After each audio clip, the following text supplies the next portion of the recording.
Okay.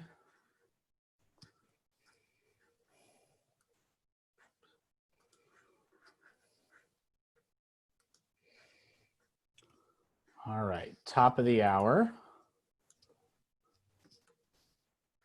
Here come a few folks. Cynthia, thank you. Sudha, thank you for joining us again. Great to see you. As folks are rolling in, if you wouldn't mind telling us who you are, where you're calling in from, and what you kind of expect to get out of this webinar, that'd be great just to get the conversation rolling. That being said, I think everyone I'm seeing in was on yesterday's webinar, so that's great. Excited to keep the conversation rolling. As am I. Yep, welcome back, everyone. Looking forward to part 2. Also looking forward to the conversation. Really enjoyed the conversation yesterday. Absolutely. Quick point of order for everyone who was on yesterday's webinar, and even if you weren't, this is going to be relevant. We're experiencing an unfortunate server outage.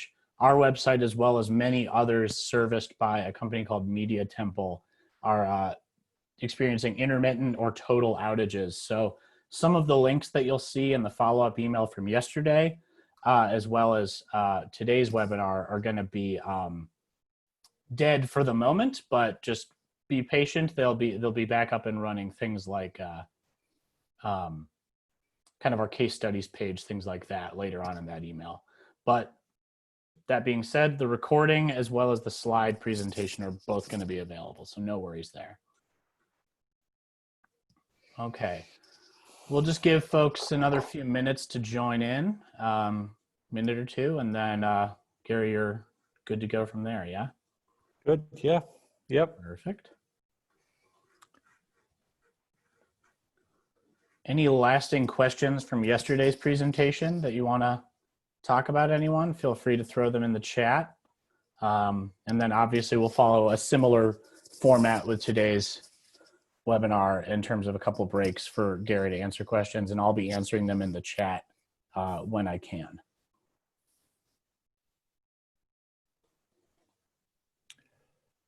Ready to rock and roll, Nick? Sure thing. All right, I'm going to grab the screen and let's go. Great. Okay, thank you, Nick, and welcome back, everyone. It's me again, Gary Schoniger. I'm the founder and CEO of Eli. So today I'm going to talk about how to create entrepreneurial learning environments. I want to do a quick review. You know who we are with the Entrepreneurial Learning Initiative. Our focus is on entrepreneurial mindset education. That includes professional development, training, workshops, and courseware. So yesterday we talked about 4 basic concepts. We started with redefining entrepreneurship as the self-directed pursuit of opportunities to create value for others. And that by creating value for others, we empower ourselves. That's sort of one of the big takeaways from yesterday. We talked about the mindset as the underlying beliefs and assumptions that influence our behavior largely without our awareness. We talked about some of the underlying beliefs that drive entrepreneurial behavior, and we talked about some of the aspects of a mindset being your perceived self-efficacy, the perceived locus of control, intrinsic versus extrinsic motivation, fixed versus growth mindset, and resilience, which stems from an optimistic or a pessimistic explanatory style. We also talked about entrepreneurial behavior begins with this deeply held assumption that it's up to me to figure out how to make myself useful to others. And then we talked a little bit about motivation and goal pursuits and the fact that it's the compelling nature of the goal that elicits entrepreneurial behavior. So today I want to talk about 4 things. I want to talk about what entrepreneurial learning looks like. We are of the Entrepreneurial Learning Initiative after all. When we observe the entrepreneur in the wild, this is what entrepreneurial learning looks like. I'll talk about the 8 core competencies that we distilled from hundreds of interviews with these everyday unlikely entrepreneurs. I'll then introduce you to what we call the Ice House Opportunity Discovery Canvas, the process that we use, the tool that we use to guide people through the opportunity discovery process. Just a simple tool. And then lastly, I'll introduce you to the Ice House Entrepreneurship Programs, the 4 different models, how it's being used, what those things look like, what those different programs look like, and how they're being used and some of the impact they're having in a variety of deliveries around the world. So let me start with entrepreneurial learning. Again, you know, I want to start with, I can't recommend this book strongly enough.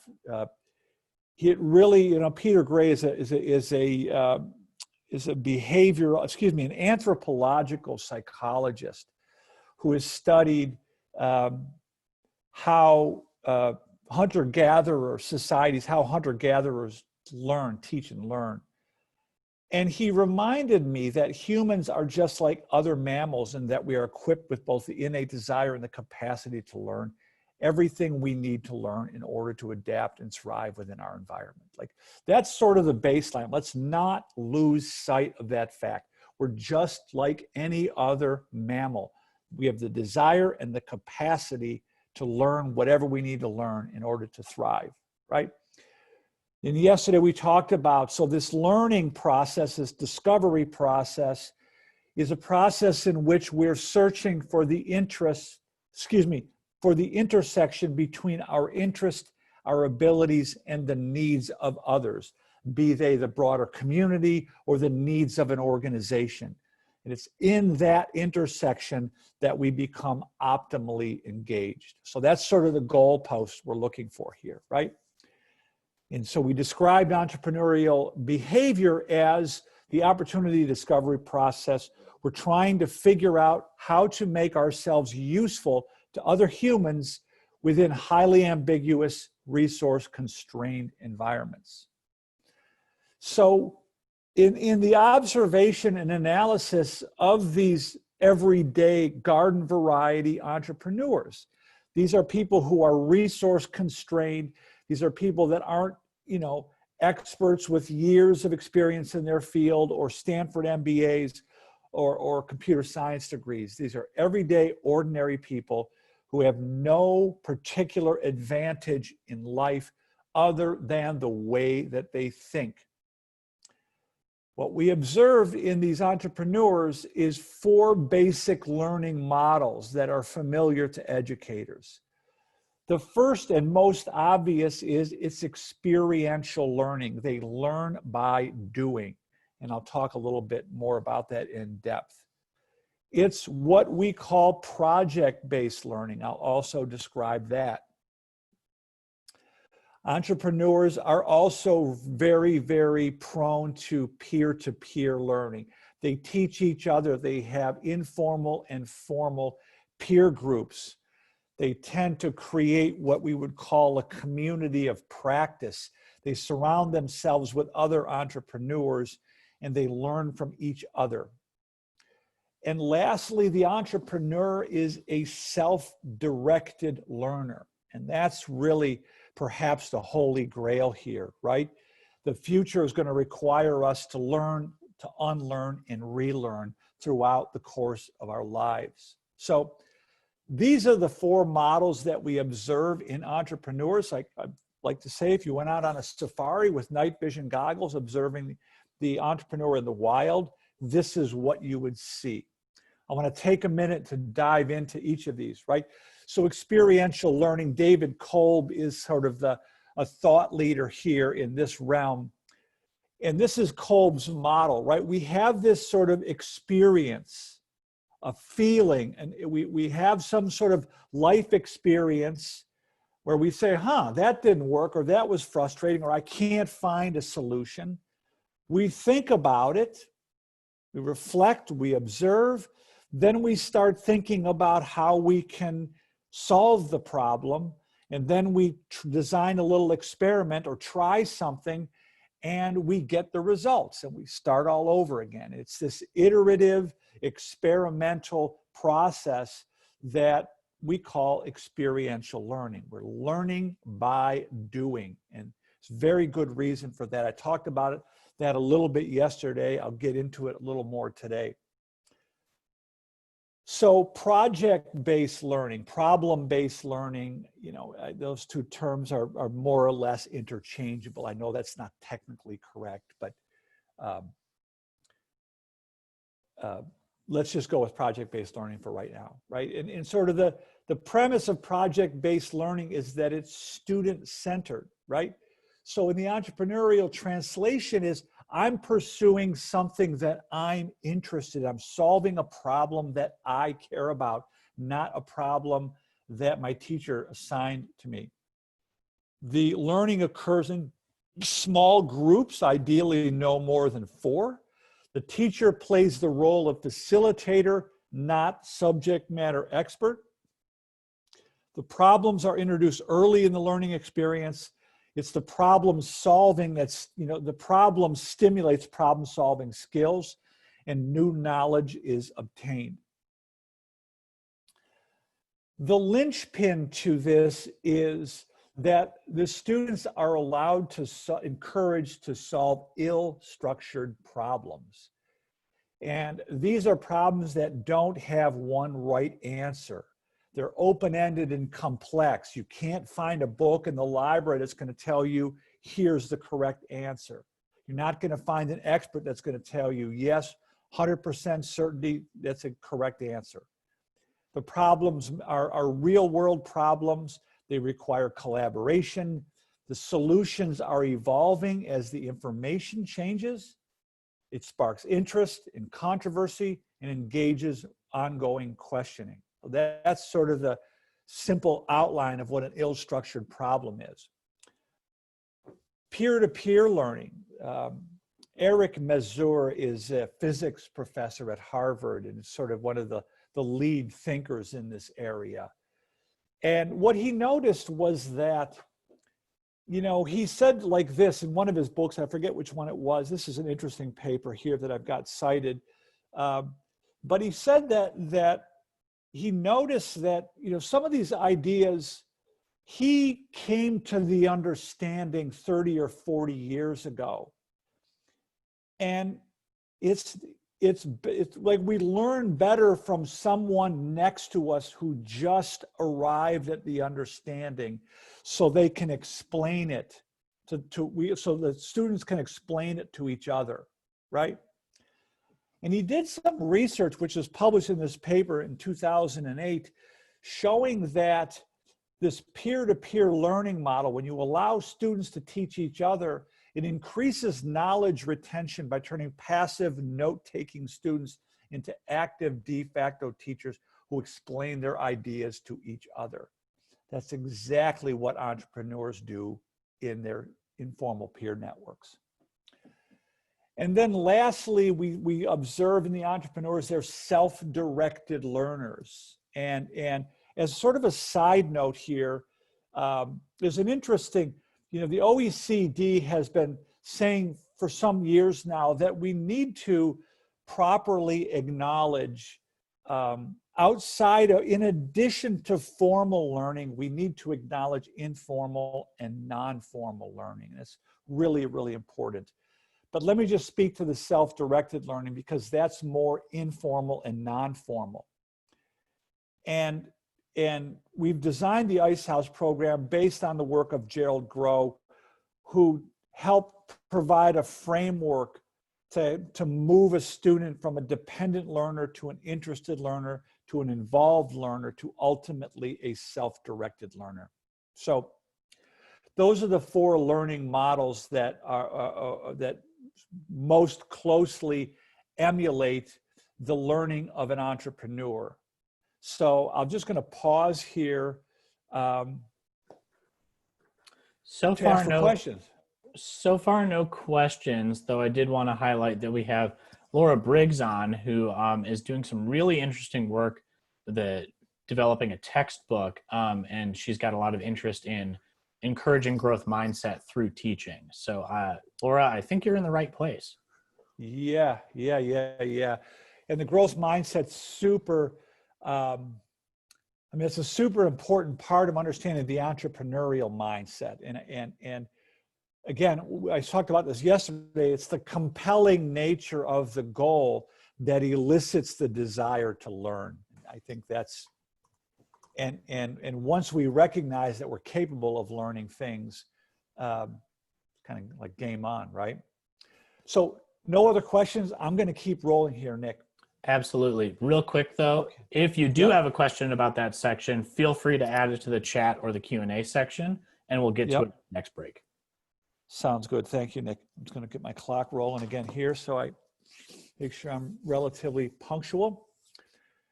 Belinda, the peer-to-peer is great because they understand and don't fear being honest. That's so good, Belinda, that, look at Sugita Matra's work in self-organized learning environments. And maybe, Nick, you could punch in one of his TED Talks there. Super powerful learning, right? This is the guy that embedded a computer in a wall in a ghetto in Mumbai and watched these kids start teaching each other all kinds of complicated things without even understanding the language. Like peer-to-peer learning is super powerful, way undervalued in formal education. Thank you, Belinda. I appreciate the comment. So now I want to talk about, this is really a fun part for me, that these 8 core competencies that we distilled from the observation and analysis of hundreds of these underdog entrepreneurs. Like, what we were looking for here is things that are common and replicable. So in other words, when I'm interviewing entrepreneurs, if there's an entrepreneur that, well, my dad gave me $500,000 to start my business, or I inherited the business from my family, I'm not really that interested in that story because he can't replicate that, right?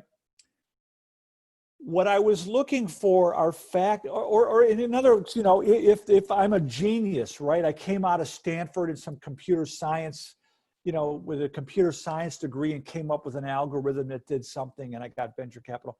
I'm not interested in that because it's difficult to replicate. Again, I was looking for factors that were common and replicable, in their language, in their logic, in their behavior, and in their circumstances. Like, what is common and replicable? And that really became the basis for the Ice House Entrepreneurship Program. And I'll tell you a little bit about where that came from in just a minute. As a quick aside, that's the subtitle of our book, Who Owns the Ice House? 8 Life Lessons from an Unlikely Entrepreneur. These are 8 life lessons that were distilled from hundreds of interviews. We told it in the book through a single story. Just wanted to point that out.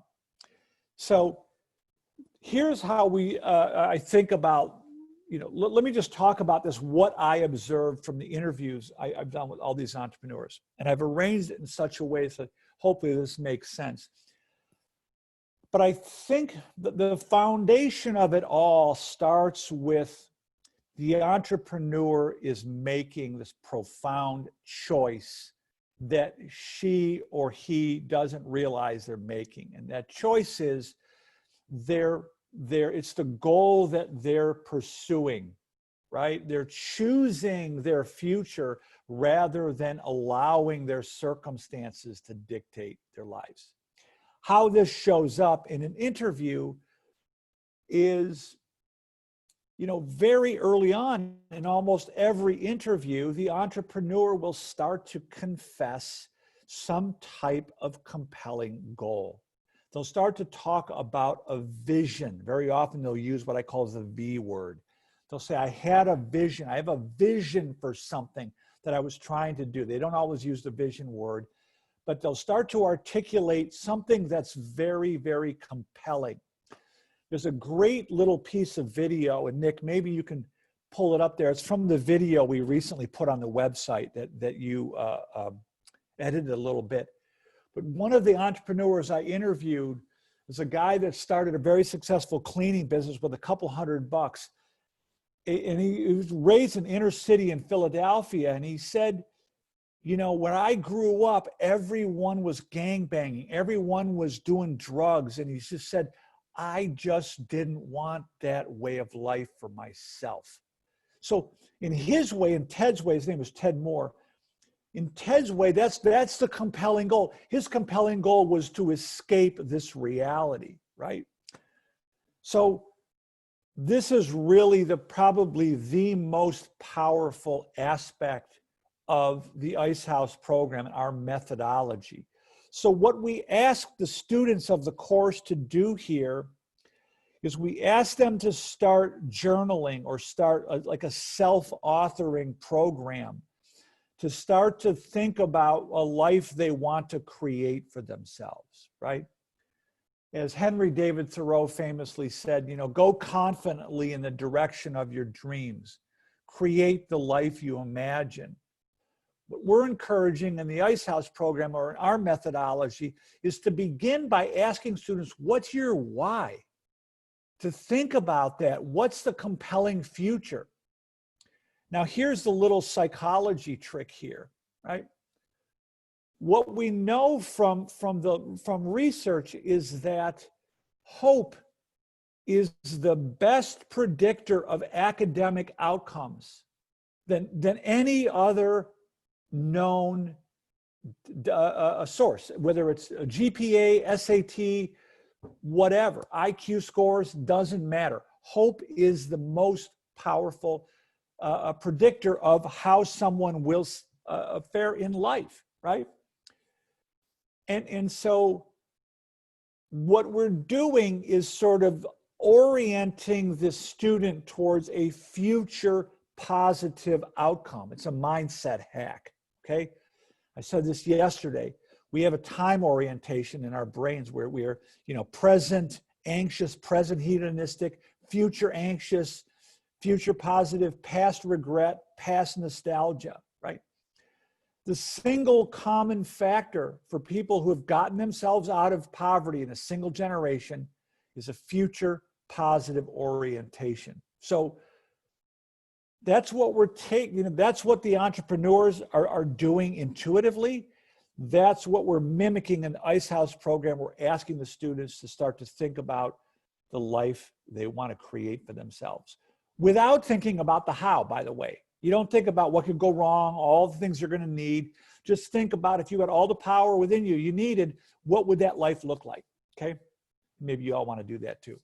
Just saying. The second concept that we observe in the entrepreneur is they see problems as opportunities. And here again, you know, this is a simple yet profound understanding. Once we recognize that solving problems for other people, that it's up to me to make myself useful, we now go looking for problems to solve, right? So this requires empathy, right? This requires a pro-social perspective where we stop thinking about getting our own needs met and we start looking at the bigger picture and what's going on here and how can I make it better, right? One of the reasons so many entrepreneurs fail is because they have this backwards. And those of you who work with entrepreneurs probably recognize this. You know, I want to open up a coffee shop because I hate my job and I don't want to drive too far. I don't want to learn too much, right? So I plunk down my life savings on a coffee shop with zero evidence that I'm solving any kind of problem in my community, right? So it really once we recognize that solving problems for other people is the way, a subtle yet profound shift will occur, right? We start looking for problems to be solved rather than avoiding problems. Very, very important. in our observation and analysis of entrepreneurs, they have a bias towards action, right? As we said yesterday, they're not spending a lot of time planning or doing, formal market research. They tend to take an idea and they put it into action quickly. And I'll talk a little bit more about that in a minute, but there's really a method to that madness. And very often, folks who are tasked with guiding entrepreneurs tend to want to slow that down and get into the right business plans and do all this market research. And what they don't realize is they're actually inhibiting the discovery process. And I'll talk more about that. All this is to say is they learn by doing through micro experimentation. And that's really what the secret sauce is for the entrepreneur. They're teasing out opportunities that are present but not visible. And they're doing so through micro experimentation. It's a totally different logic that's foreign to most of us. And as I said earlier, they're always learning, but they're not necessarily learning in formal, structured ways with a curriculum and an expert, formal expert teacher. They're learning through informal and non-formal means. They're learning from their friends. They're learning from their experiments. They're learning from YouTube videos, from everything. They become learning machines, basically, right? And, this desire to learn, as I said earlier, is totally natural. And, the desire to learn is connected to our perceived locus of control, which we talked about yesterday. If I have a deeply held, mostly unconscious assumption that powerful others are controlling my life and my day-to-day quality of my life, there's no reason to learn, right? But if I have an internal locus of control and I believe that the more useful I become, the better off I'm going to be, that turns on the learning brain. And so what we see in our observation is the entrepreneurs are looking for problems to solve. They're trying lots of things. They're doing lots of micro experiments, which gives them a longer lifespan, right? They're not big gamblers. They're micro experimenters, and they're always learning. And so we see this as sort of the flywheel, if you will, the engine of entrepreneurial thought and process. Doesn't have to be, good ideas are the result of lots of bad ideas. So they're looking for problems to be solved. They're trying lots of things, and they're constantly learning. As a result, they become very resourceful, right? They learn how to invest their time, their thought, their money, whatever resources they have, they invest it rather than spend it.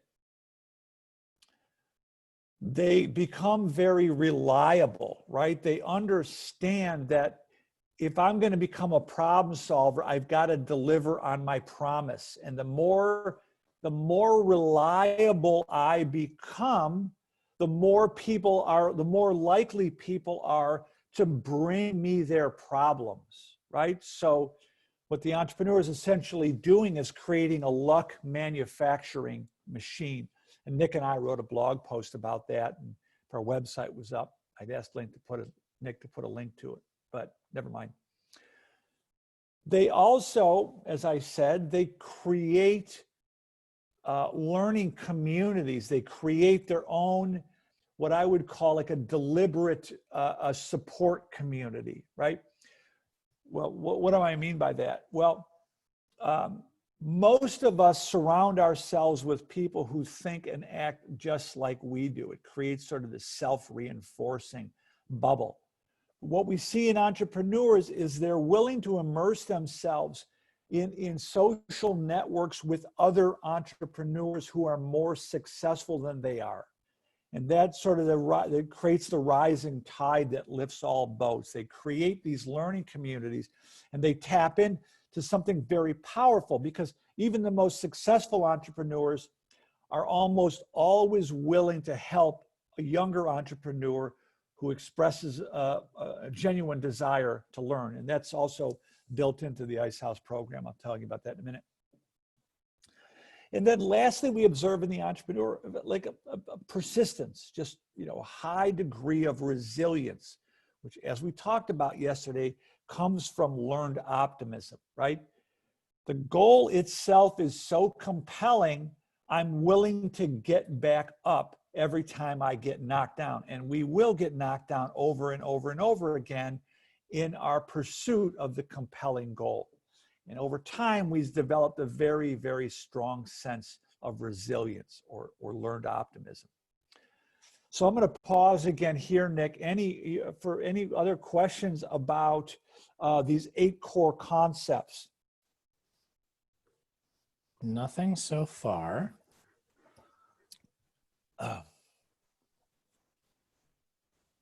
You know, and I've looked at these. I've been looking at these ideas for 25 years, and I don't know. I mean, you know, maybe I've got a blind side here, but I continue to interview entrepreneurs. I think this is a good, robust framework. I mean, these are 8 core concepts.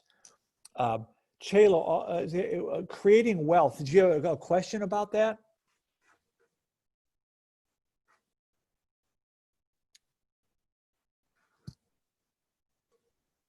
What?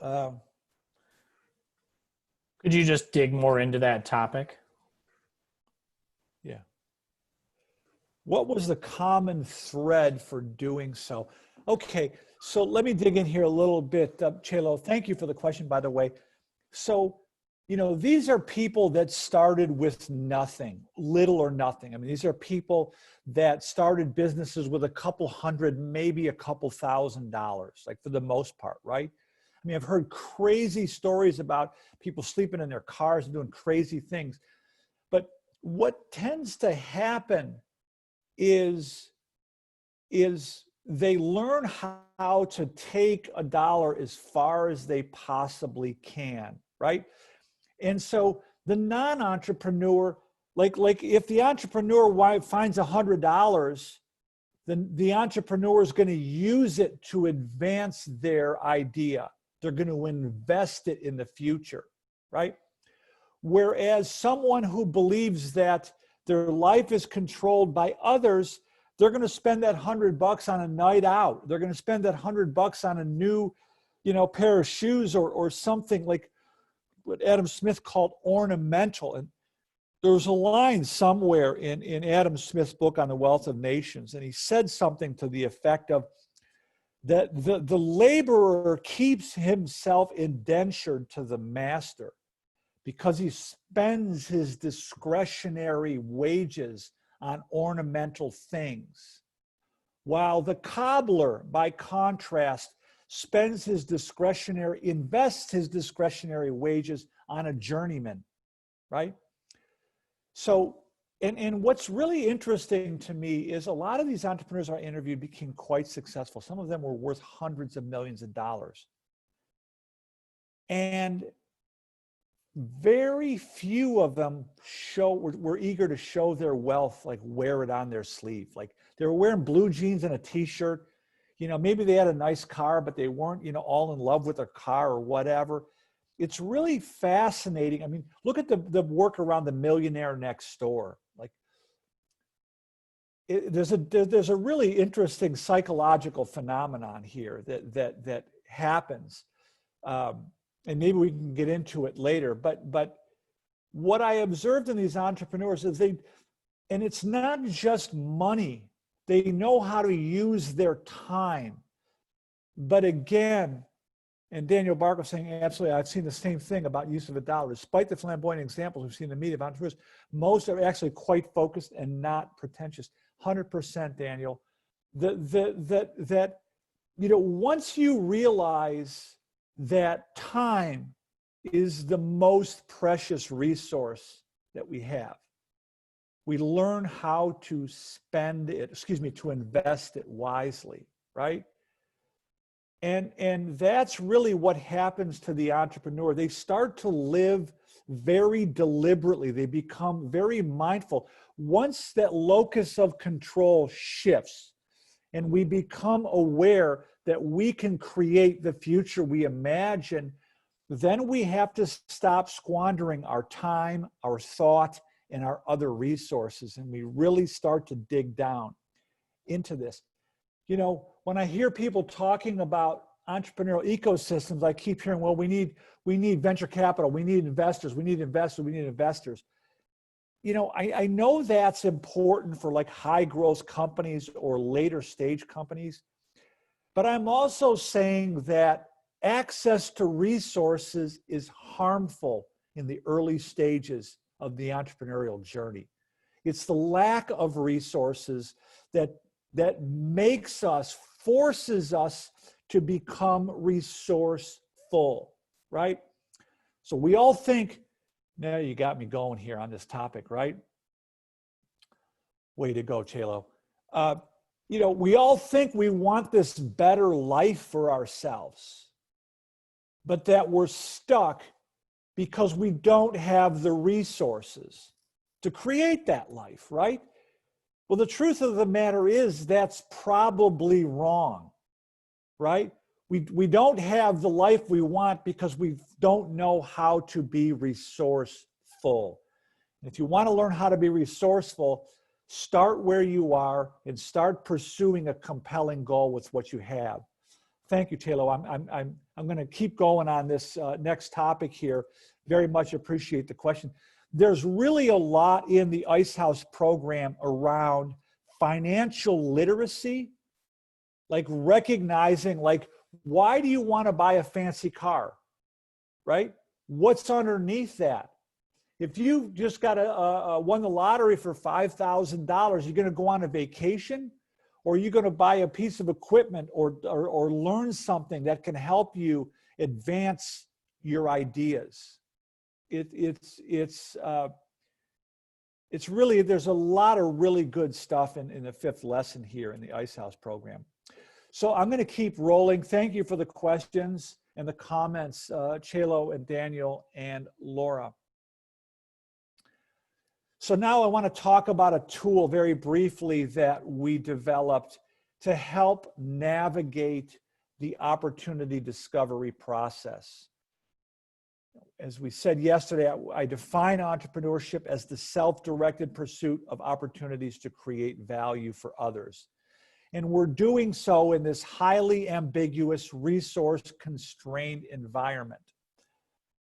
So first, I want to talk about the logic. I said earlier that the entrepreneur is micro-experimenting, right? They have a bias towards action that, you know, to the uninitiated looks like recklessness, and very often it is, to be fair. But what's really happening with the entrepreneur is they're using something called effectual reasoning, which very few of us have been taught. I think I hit on this yesterday, but I'm going to do it. I'm going to go through it again, right? So most of us have been schooled in causal reasoning, and that is where you figure everything out before you go, right? And I just like to say, you know, before you go. That's causal reasoning. That's a good sort of acronym for causal reasoning, right? And that's really an important logic when the cost of failure is high and the opportunity being pursued is visible, right? Quantifiable. Effectual reasoning is the opposite, and this is the one that's foreign to most of us. You have to go in order to know. And this, it works like this. So let's say in a large organization that's in the reinvention phase, right? That's a large scale initiative. It requires careful planning, in-depth research. There's a recognized brand. There's access to resources and industry experts. This is where causal reasoning, AKA business planning, makes a lot of sense, right? Causal reasoning works when the cost of failure is high and the opportunity is visible. But that doesn't work in the entrepreneurial discovery domain, right?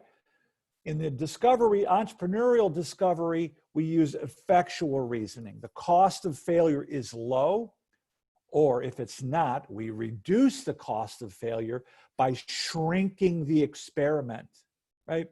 So let me give you an example. Somebody took Kim through a course that I led some years ago. She was a banker.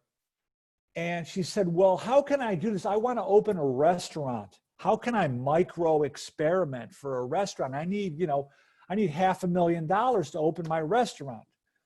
And I said, well, I don't think you do.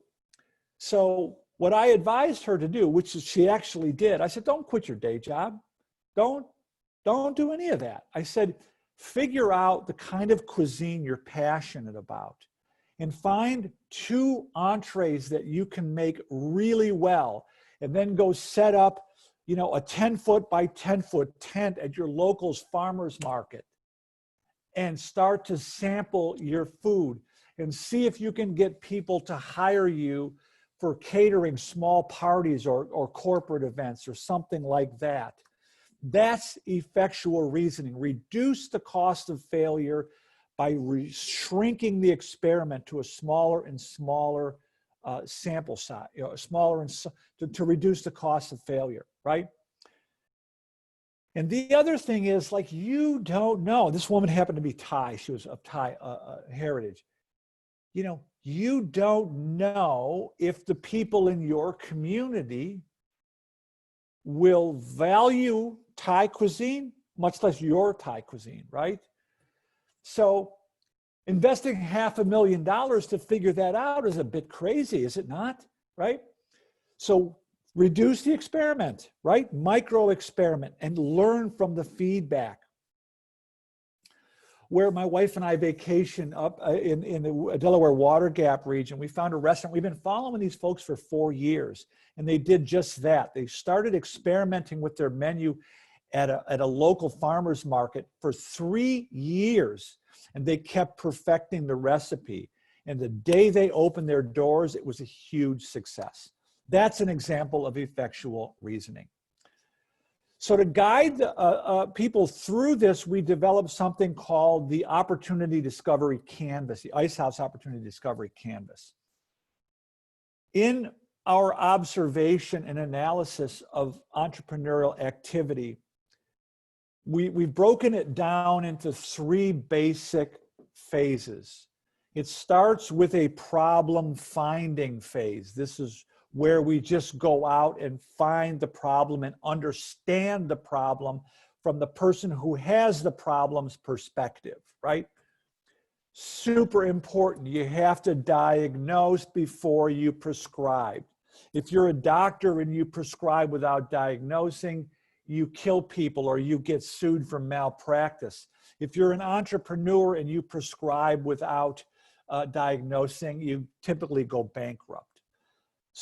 And so many people overlook this, like finding the right problem to solve and understanding the problem from the perspective of the people who have the problem, okay?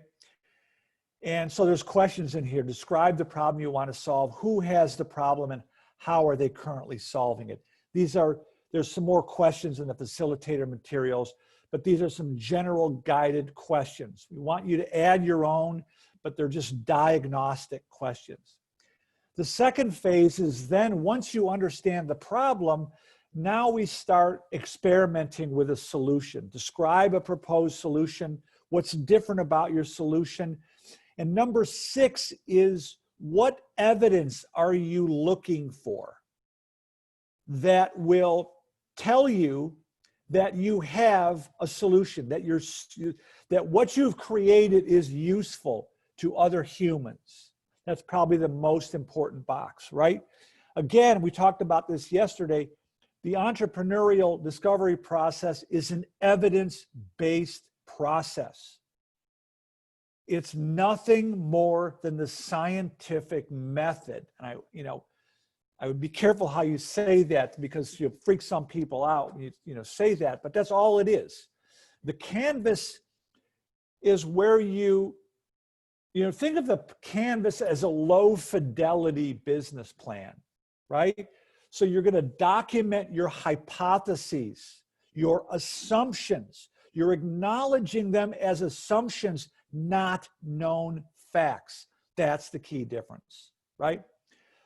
But again, back to the evidence. Before you begin, you should be asking yourself, what is the evidence of usefulness we are seeking? Is it currency? Is it people are actually paying for this? And your friends and family don't count? Are people buying it that you don't even know, right? Are people using it? Are they subscribing to it? Are they talking about it? Is it like, what is your evidence of usefulness? That's the point here, right? Again, it's the scientific method. The entrepreneur behaves like a detective trying to solve a mystery, not a gambler or a fortune teller. Okay. The third phase is like, once you have evidence of usefulness, like you have some sort of reasonable evidence that you have something useful, then and only then do we go into phase 3, which is about advocating and implementing, right? Now you start to champion the idea and you start to implement it. What's important here is that, good ideas are a dime a dozen. And good ideas do not sell themselves, right? Every once in a while, an entrepreneur walks out into the desert and sticks a toothpick in the sand and a gusher comes out, an oil gusher comes out. But for most of us, it takes years, if not decades, to build a significant brand around an idea. So it takes a lot of pushing to bring an idea out into the world. So this is a canvas. It's just a tool to help participants, help the learner navigate the complexity. It's a tool to help them separate signal from noise in a highly complex world. Let me be clear about something else here. What the entrepreneur is doing is teasing out unarticulated needs. The world is full of unarticulated needs. They're just not, red balloons that are flying around that are obvious. They require, first of all, they require you to go looking for them, because if you don't go looking for them, it's unlikely that you'll see them because they're invisible, right? So number one, you got to start looking for them. You got to realize that they're invisible. And then you have to figure out how to behave like a detective and conduct experiments to tease out this opportunity. It's like every day is an Easter egg hunt, right? There's opportunities out there if we go looking for them. This is a tool to help uncover those opportunities. As part of this, what we encourage participants of the Ice House program to do is get out of the building now and start to interview people. Start to discuss the problem you're trying to solve, learn how to ask good questions, listen and observe, come back and modify your canvas. Come back and look at the canvas and say, which of my assumptions were correct, which ones were incorrect, right? What we see in our professional development programs, when we do exercises around this training, is we ask people to get out of the building and start talking to strangers about their ideas. And they come back and they say, we realize we were asking the wrong questions. That to me is a beautiful answer. That's exactly what we want to have happen. And for those of you who are educators on this, in this webinar, there's no better method I can think of to teach critical thinking than to use this discovery canvas and encourage students to go out in the world and tease out these latent opportunities. Because right away, they're going to see their assumptions are wrong, right? This is a really, really beautiful tool for promoting a creative and critical thinking. Okay, I'll take another pause here and ask questions, and then we're going to move on to our next one. Nick, and I see some comments Yeah. in here. Omar has a question that I think you'll be talking about in the next section or two, but I wanted to flag it now. So maybe you Okay. can kind of prime that. Looking for examples of first generation entrepreneurs who started as hustlers, street vendors, and Yep. built systems that allowed for duplication of the concept. Uh, I had a couple cleaning businesses in mind, as well as a tortilla business, if you want to talk about those at all from the Yeah. course. Yeah. Go. What did you have in mind, Nick? What were you thinking about? Well, Ted and Serena specifically would be a great Oh, example of first and second generation kind of happening at the same time. yes, yes, yes. Lots of examples like that in the Ice House program, Omar. And I want to also answer your question in a slightly different way. And I'll get into this more in a minute, but we've designed the Ice House program so that you can localize it. We've put, about a dozen case studies in there, and they represent, a pretty broad swath. There's, a foster, one kid was a gangbanger in LA. His mom started dating an entrepreneur who started mentoring him, got him out of trouble, got him on the right path. There's a story of Jason in there, my a foster child that I adopted when he was a kid. There's a father and daughter in inner city Philly. There's a disabled veteran. There's people facing all kinds of challenges. But what we want you to do with this is localize it and bring in entrepreneurs in your community that mimic or that mirror the people that you're trying to help. So there are first generation examples in here of street vendor types. There's not specifically a street vendor, or is there, Nick? Am I missing something here? I'm thinking specifically of the husband and wife, and I'm blanking on their names, who started a Mexican food. Gutierrez, Lydia Yes, Gutierrez and her yes. husband. Yeah, and I want to talk about that's a really good example, Nick. Thank you for that. Lydia and her husband are first generation Mexican Americans, and they were selling like Mexican restaurant supplies out of the trunk of their car. And then her husband died of some rare disease at 30 years old. And Lydia took over the business. She now, I've forgotten the name of it. They're based in Detroit. They're a huge business that employs over 100 people. They have a huge facility. Started in the trunk of their car. She's in the program. She talks about how they were buying their clothes, secondhand at the secondhand store. But the second generation story, Omar, is really the Ice House story.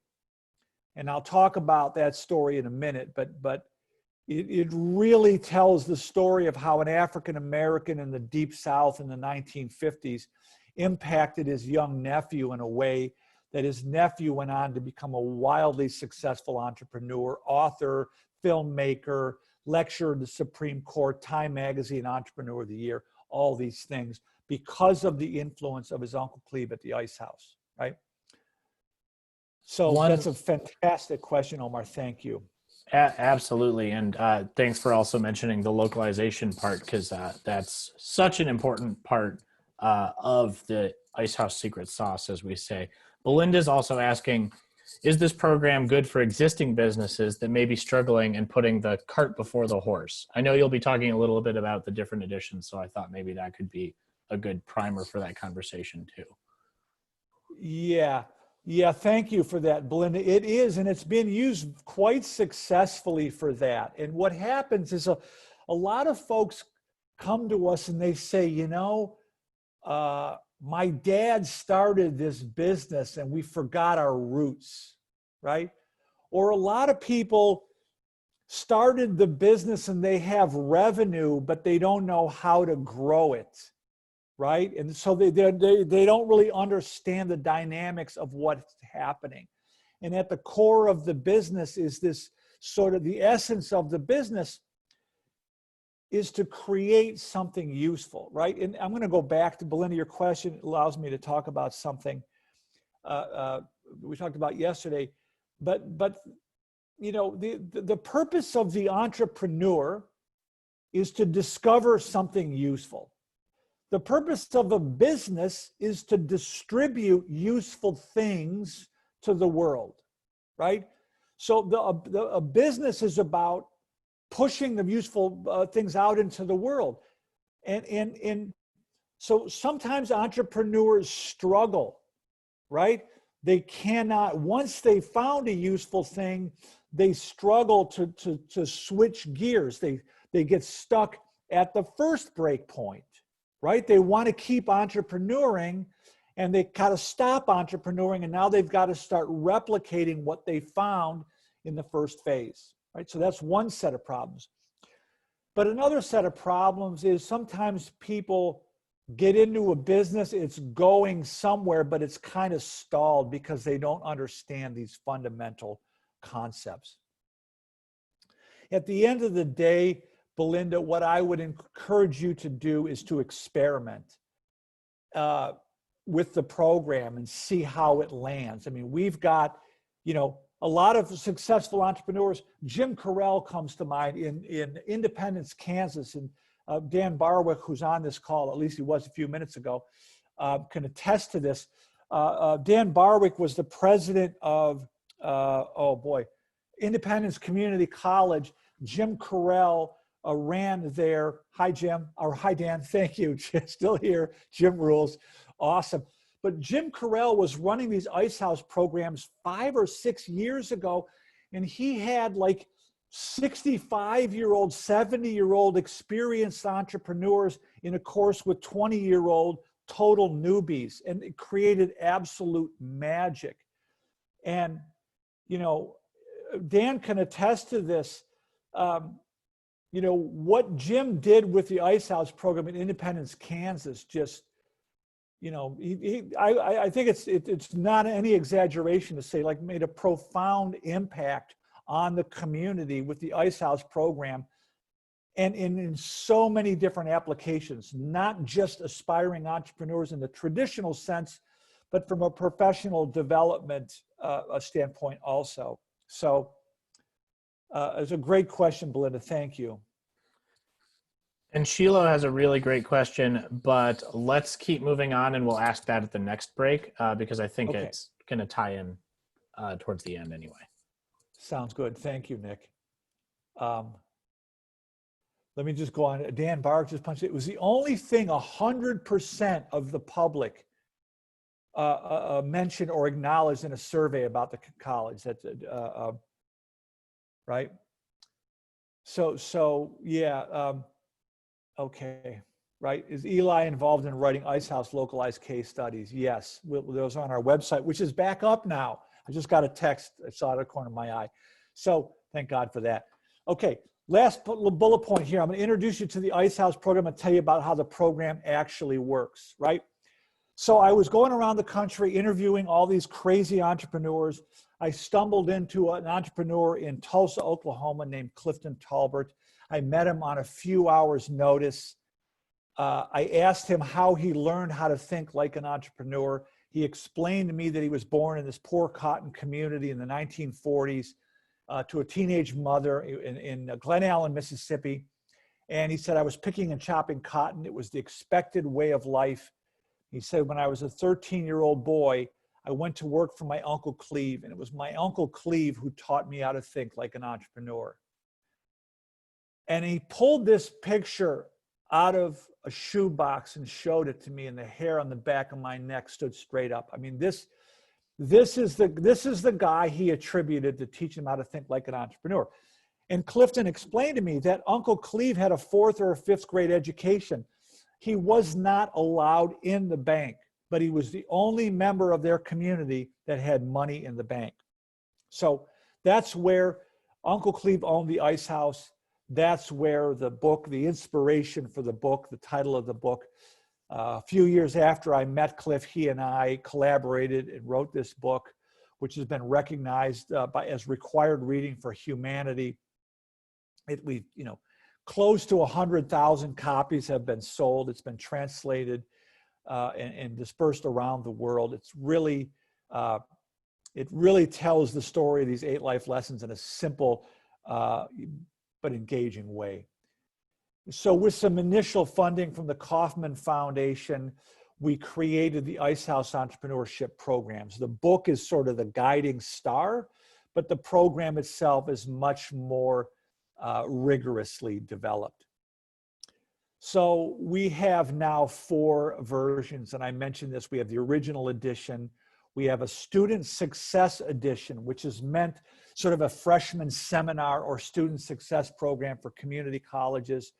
A lot of folks are using this in high school to help prepare students for success in college and in life.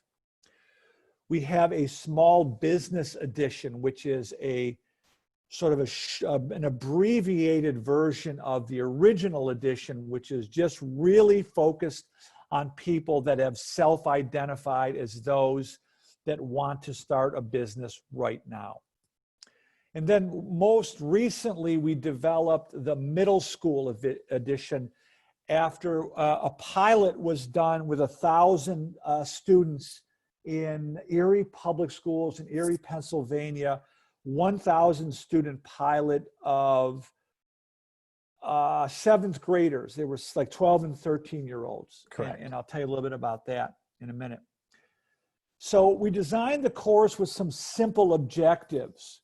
We want to start by redefining entrepreneurship in a way that everyone can embrace. It's not just for people who want to start a business. It's a mindset everyone's going to need. We want to inspire the students with real-world examples, and we have these video case studies embedded in the program. We encourage the facilitators to also localize it by bringing local entrepreneurs into the learning experience. We want students to self-organize in small teams around a problem they care about and immerse themselves in real-world entrepreneurial experiences. The program is designed to focus on the mindset. What are the underlying beliefs that are driving the behavior? It's also designed, as I said, to connect the classroom with the local entrepreneurial community. So students and facilitator alike are encouraged to identify and interact with local entrepreneurs, invite them into the classroom as guest lecturers, as mentors, as advisors, in whatever capacity you see. And again, Daniel Barwick can attest to that Jim Carell has done that very, very well in his Ice House programs in Independence, Kansas. And lastly, we wanted to develop a program that did not require the teacher to be a subject matter expert in entrepreneurship. That was a big deal, right? When I did the research at the Cisco Entrepreneur Institute, we found that the programs that were the most effective tended to be led by serial entrepreneurs who had a lot of experience. And we realized that's really not going to be scalable. And so we developed a program. What I'm trying to say here is that entrepreneurship is a discovery process. You don't need to be an expert. You need to complete our 3-day or our training program, but you don't need to be an expert in entrepreneurship. You just have to understand this is a discovery process, and your role is to facilitate discovery, not provide expert advice. So we use these 4 concepts to help shift the individual from a helpless towards a mastery orientation. And this is inspired by or adapted from the work of Albert Bandura in Guided Mastery. So that what you need to move someone from helpless to mastery is you need a small win. And what Bandura taught us is that win should come with some effort, right? I need to feel the bat hit the ball once so that I realize in my own brain that this is possible for me, right? But if first time I stand up to the plate and I knock one over the fence, like that's not necessarily good, right? You should have to work a little bit to get that small win. The second thing we need is relatable social models, right? In order to get a person to adopt a new behavior, we need to see people who come from similar or worse circumstances who are succeeding in this domain. And I think this goes back to Chelo's comment about the street vendors, right? Omar. Yeah, it was Omar's question. Thank you. If we stop talking about Mark Zuckerberg and Elon Musk unless you're teaching entrepreneurship at Stanford or Harvard, right? We need relatable social models. We need to see people who come from similar or worse circumstances succeeding in this domain. Muy importante. We need a mentor, an advisor, a coach. We need someone that believes in us, that'll encourage us, that'll challenge us, that'll work with us to help flesh out our potential. And then at the end of the day, we need to become self-aware. We need the ability to regulate our emotions and become aware that our mindset is dictating our behavior. The core components of the course are straightforward. We expose the students to the 8 core concepts, one lesson at a time. We immerse them in real-world experiences immediately after lesson 2. We then reinforce the behavior with the case studies, and then we also encourage personal reflection. Right? It starts with this, what I call self-authoring in the beginning. That's the choice lesson. What's the life you want to create for yourself? And then at the end of each lesson, we ask them to reflect on how what they're learning is influencing their thinking. And then we ask them to submit a final program at the end, like what we call a, what's the word we use for that, Nick? Sometimes I went out of my mind just now. Like just like an essay or something, like a discovery essay, like how these ideas are going to impact your life. What are you going to do with what you're going to do with them? The final reflection assignment, is that what you're referring to? Final reflection. Thank you, Nick. Thank you. Okay, so those are the core components of the course. I'm trying to help you realize it's really a straightforward framework. So the case studies, here are some of the examples. Dawn Hafeker, an amazing story. She woke up, in a hospital in Germany. She was in the Iraq war, her right arm's missing. She thought her life was over, and she found a way to solve a problem on the battlefield that could save thousands of soldiers' lives. Jason is a foster child who, raised by a mom who's struggling with drug addiction, 16 years old, an entrepreneurial experience. After he dropped out of school, he re-enrolled, got an entrepreneurial experience at 16, wound up graduating from college, serving 4 years in the Marine Corps. All kinds of positive things happened from that. Ryan Blair is the gangbanger I talked about. We also included an interview I did with Brian Scudamore, the founder of 1-800-GOT-JUNK, which is a company he started with $1,000 as an 18-year-old kid. Over here at the bottom left, Rodney Walker, who is a young man featured in the program. Similar to Jason, he took an entrepreneur course. He was held back in school. Both his mom and his dad were struggling with drug addiction. He grew up on the south side of Chicago, 12 foster homes. An entrepreneur's course combined with a mentor had a profound impact on his life. These two young women speak to the efficacy of the program, about how after the program it impacted the course of their life. And then lastly, we have Ted and Serena Moore here. I spoke about them a little bit earlier. Father and daughter, inner city Philly. They started a cleaning company with $200 and some office furniture. They literally fished out of the garbage.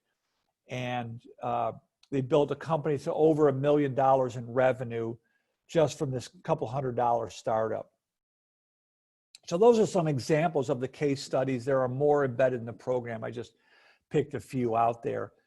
So the delivery sequence of the course content, the students consume the content one lesson at a time. They reconvene to discuss the content. They then self-organize in small groups to solve problems in the real world, to apply the knowledge. Then they come back into the classroom and with their canvas, and they share with their fellow students what they're learning along the way.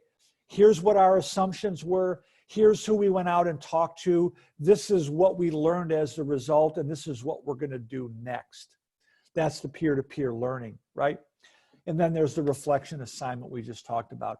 That's basically the rinse and repeat formula for the program throughout each of the lessons. So here's what the course materials actually look like. For the original Ice House program, the look and feel is like this. The content is delivered in what we call chalkboard lectures. They're broken up into little 10 or 8-minute video chalkboard lectures that are narrated by a voice actor, right? And so they're little tiny segments. And every few minutes, then one of the entrepreneurs will pop up and share her or his experience as it relates to that concept, right? So each of the concepts, regardless of which version of the program, each of the 8 life lessons are reinforced with the firsthand experience of entrepreneurs from the real world. So the Student Success Program, we developed it, we designed it a little bit differently. Now, I want to say something. Doesn't matter which program you teach, the delivery is more or less the same. I don't want you to get too worried about all these different versions. The core concepts are universal across these programs. The difference is, the language is modified a little bit. The lessons are modified a little bit depending on the target audience. So I want to make that clear. So the Student Success Program looks like this. The content is in a readable PDF format. And within the PDF format, there are little computer icons, right? You see right here, right? With picture of Clifton Talbert in there. So students, they're going through in the learning management system, they're looking and reading the content just like a digital textbook. And then you see at the bottom here, there's a read watch tab. So they consume some content. When they encounter the computer icon, then they'll consume a short video.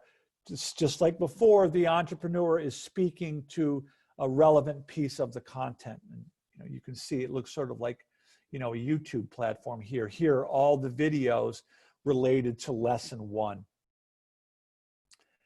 So that's how the Student Success Program works.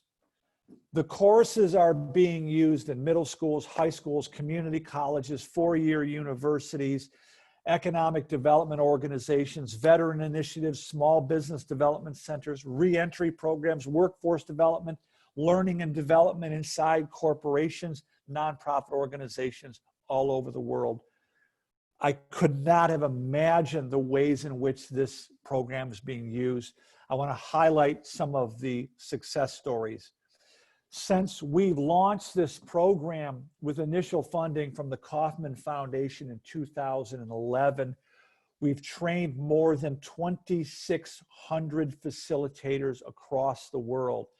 This map is on our website. You can click on the map and connect with the organizations from which these facilitators came from. We have facilitators in Russia. We have facilitators in the UK, in South Africa, in India, Middle East, Thailand, Indonesia, Australia. You can see most of it, South America, North America, 2,600 Ice House facilitators across the globe.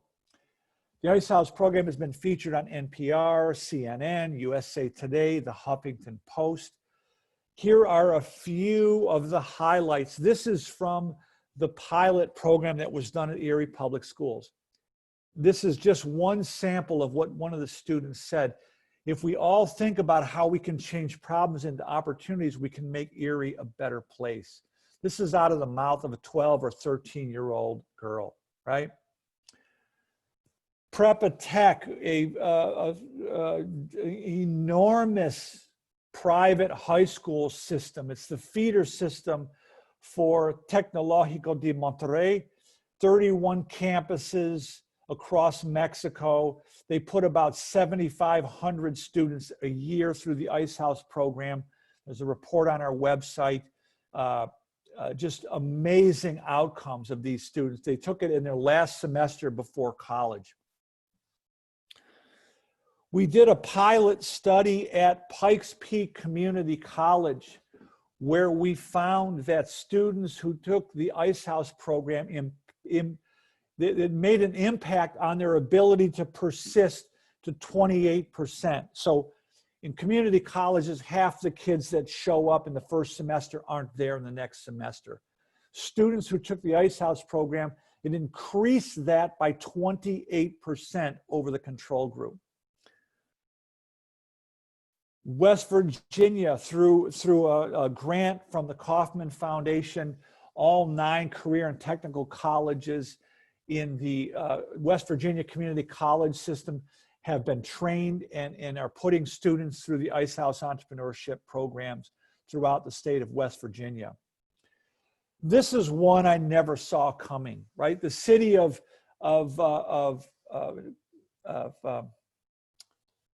New Mexico, come on, Albuquerque, thank you.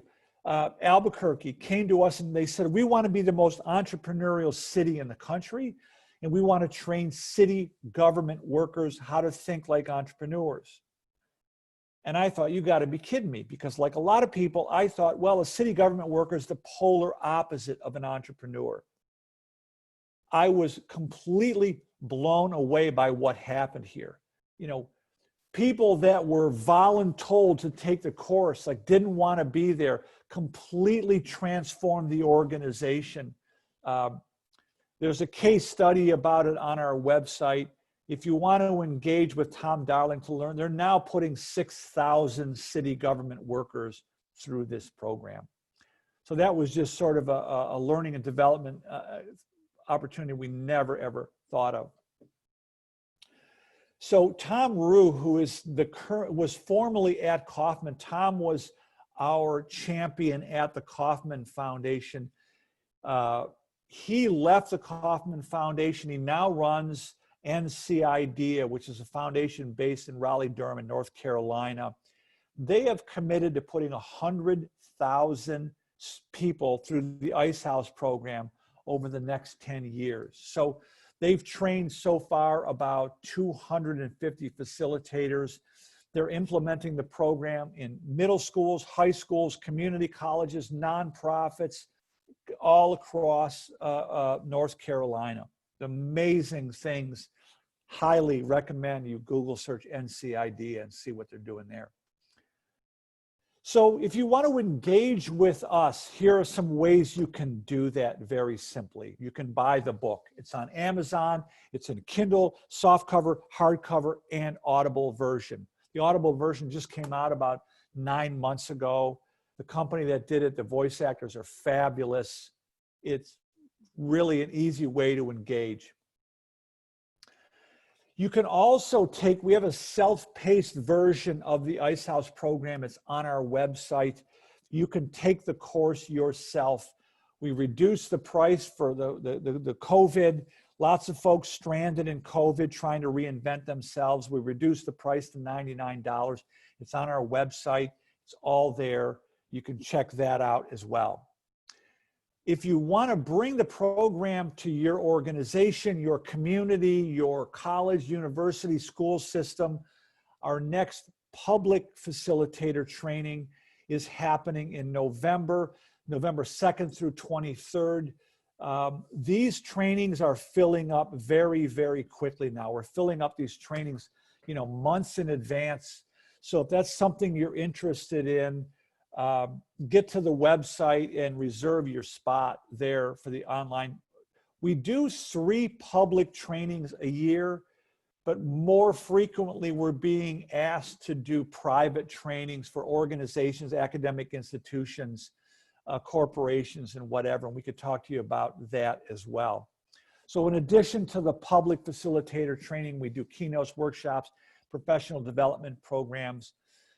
A very popular workshop we have now is around entrepreneurial leadership. And we're getting lots of interest in this from college, community college and four-year colleges that are struggling to adapt in a COVID world. We do faculty and professional development as well as workforce development training. We're working with a number of workforce development organizations across the United States to help them guide their constituent help. I mean, I think this is a really, really important part of workforce development that we've been missing, right? It's just not enough to add new skills. We have to help people develop new attitudes and new ways of thinking as well. So I'm coming to the end here, and I want to just close with this quote, which is the definition of hope from Shane Lopez. He said, "Hope is the belief that the future will be better than the present, coupled with the belief that I have the power to make it so." In my mind, the Ice House program or any entrepreneurship education program is an intervention strategy. The Ice House program is really designed to instill hope.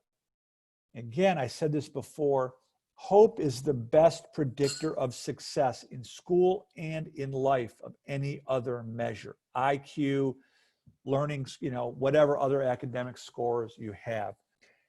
At the end of the day, that's what the Ice House Entrepreneurship Program is all about. Once that hope circuit opens up in the brain and we become oriented towards a future positive orientation, we become optimally engaged. So I'm going to leave it there and pause for any final questions, comments. We had quite the deluge come in, so let me let me hop up. Okay, so Chilo's asking, I'm all in on having a business that solves a problem versus starting a business because that's just what I want to do. But can passion or strong desire make up for core competencies? And when he refers to core competencies, he's referring to kind of industry standards and industry know-how. So kind of domain-specific expertise. It's a really good question. And I would say this, that all these great companies keep saying they hire for attitude, they teach the skills, right? So does passion make up for the lack of competency? In the beginning, no, but ultimately in the end, it will more than make up for it, right? If you don't love what you're doing, it's going to be easy for somebody to compete with you. If you don't have a deep love for it, then you're at a disadvantage from somebody who does. And I think you're asking a really good question because it's a passion for doing it. Look, let me give you an example. When I started on this journey, when I launched Ice House, when I launched ELI, the Entrepreneurial Learning Initiative in 2007, I figured out that I'm going to have to learn how to do public speaking well if I'm going to promote these ideas, right? If I'm going to go out into the world and advocate for this idea. And I was terrified of public speaking. So what did I do? I went to a local homeless shelter and I started giving talks on Tuesday morning to homeless people, right? And because the passion for the outcome was so great, I was willing to do these things, in which I ultimately became a pretty good, public speaker. So it's a great question anyway. Thank you. Yes, absolutely. And also, cello, so sorry for the mispronunciation of your name, and thank you for the clarification. Like the instrument, he says. Okay, I want to make sure I get these questions asked in the right order. Padmasuda asked a couple great questions in a row.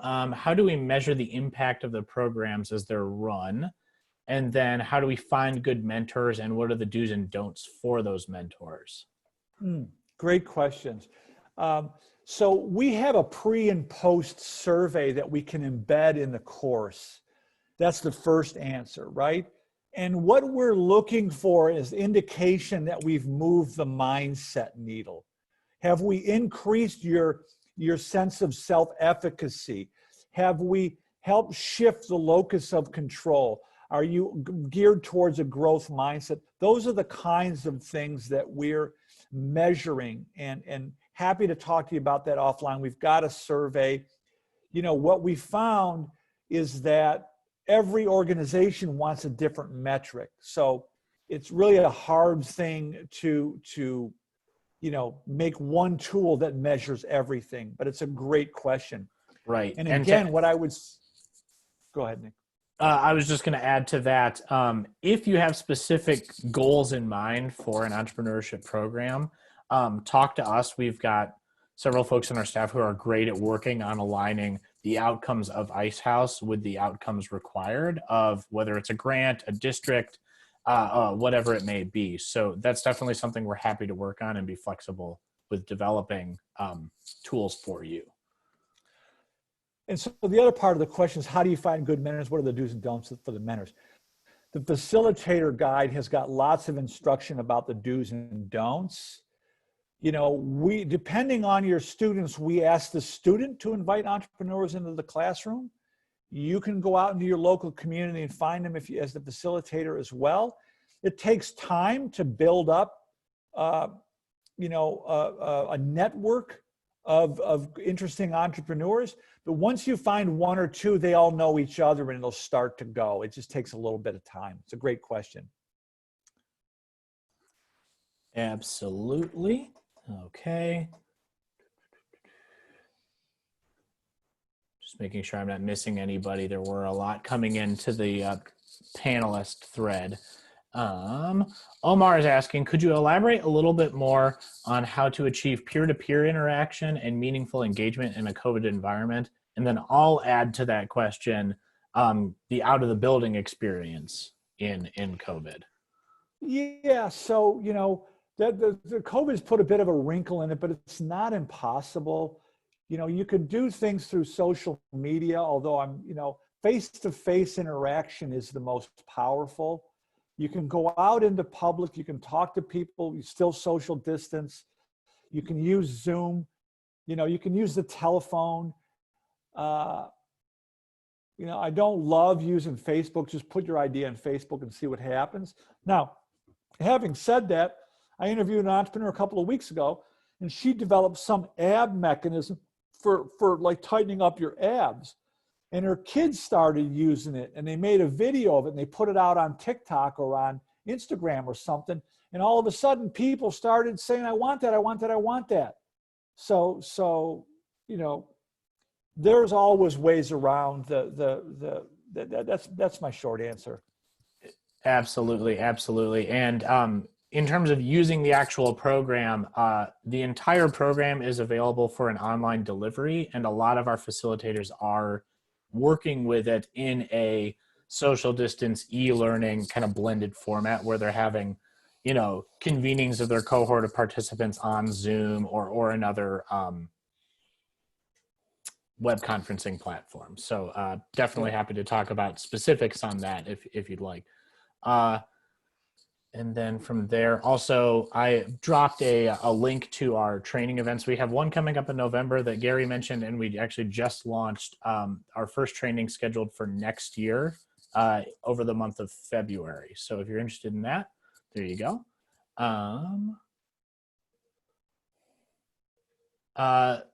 Padmasuda, I will be sending you a response in just a second about how to connect and discuss things around the survey and the methodology. Belinda, super excited to hear about your interest there. I don't think I missed anyone. If I did, please flag me down. I'm so sorry if I did, but I think we got through the majority of the questions, Gare. Okay, I'm just looking here. I thought we missed one up here, Nick. Hold on. Thank you, Paul, for the kind comments. Let's see, what was I'm looking here? I think it was from, do mentors undergo any orientation training program? No, I'll leave that up to you. We put some guidelines in the facilitator materials. If what I'd ideally like you to do is interview them. You start with a couple simple questions. How did you get started? What influenced you? What happened in your life that puts you on this journey, right? And then you just start asking questions. And I try to ask questions that get to the why. What did you do, but why did you do it? Why did you choose to do that? That helps get to the mindset. And what we do in our facilitator trainings, by the way, is we bring in entrepreneurs that I don't know, and we interview them right in front of the people that are going through the Ice House Facilitator training. And so you'll see me do it in the training. It's you ask 2 or 3 questions and then it just goes. It's really an exciting, it's fun experience. And to that point, some folks that become trained facilitators consider themselves mentors, and they use the program in more of a mentorship capacity as a supplement to the programming they do. So in that sense, they are going through an orientation because they're becoming certified facilitators in our entrepreneurial mindset program. Yeah, and Padma Sudha is asking, how can I get in connect with you? Nick Yes, is putting contact information in there. Okay, it's all there. Yep. Hope you've seen that. Cello, the cost for the course itself starts at $99 a student. We have a variety of ways of implementing. It's not a one-size-fits-all program, so I can also give you more information about that offline if you're interested. That's like, and then it gets cheaper from there as you increase the number of students. I don't want to think it goes up, it goes down. Correct. Yeah. So we have, a licensing agreements, if like, a site-wide license where that cost goes way, way, way down if you're doing hundreds or thousands of students. If you're just doing 5 or 10 or 20 a year, it's $100 a student.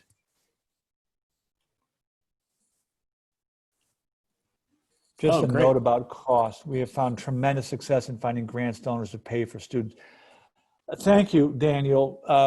I think that's a really important point, that the donors in your community are likely to be entrepreneurs, right? And so it's an easy sell to get an entrepreneur to sponsor a program. Absolutely, Daniel. And you're spot on. Strong support from the business community in general, definitely true. And by the way, Daniel, do me a favor and plug in a link to your book in here. I'm looking for it on my bookshelf and I can't find it straight away. But I was honored.